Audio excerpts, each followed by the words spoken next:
Pelajar Sekolah Kebangsaan Hamzah II yang dihanyut arus deras ketika bermain air di pintu air Sungai Ulusad, Kampung Belukar Macang petang semalam ditemui lemas jam 9.30 malam semalam. Penemuan itu dibuat selepas 6 jam. Pelajar itu dilaporkan hilang. Muhammad Syafiee Irsyad Muhammad Syahrudin, 13 tahun, ditemui oleh orang awam di Sungai Rawa, Macang, kira-kira 1.5 km dari lokasi dia dilaporkan hilang.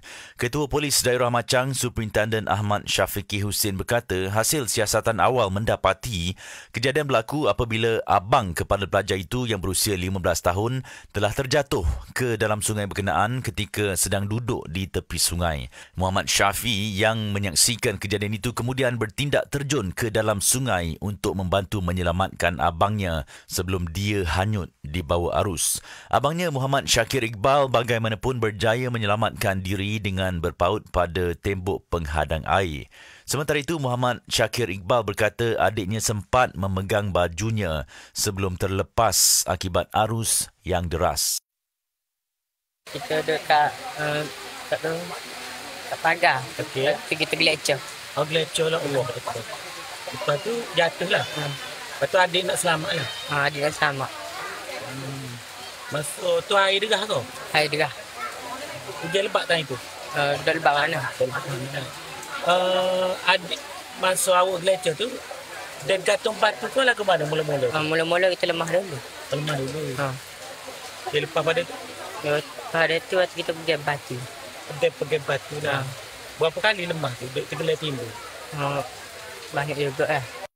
Muhammad Syakir Iqbal berkata dia yang berpaut pada tembok penghadang air kemudian diselamatkan oleh orang kampung dengan menggunakan tali. Sementara itu, ibu kepada pelajar itu, Nur Zaizura Cik Mat, 41 tahun, berkata dia mengetahui kejadian yang menimpa anak keempat daripada 6 adik-beradik itu selepas mendapat panggilan telefon daripada anak sepupunya.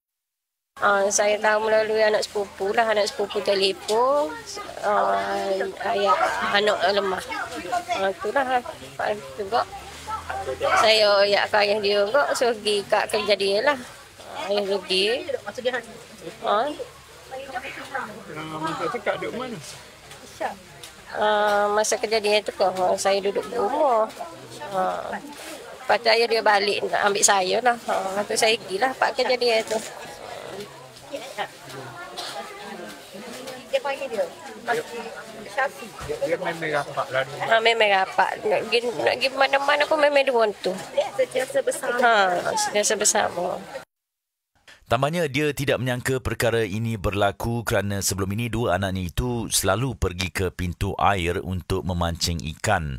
Mayat Muhammad Syafiee ditemui oleh penduduk kampung yang terlibat dalam operasi mencari dan menyelamat SAR. Jenazahnya dikebumikan di tanah perkuburan Islam Kampung Banggul Judah pada jam 11 pagi tadi.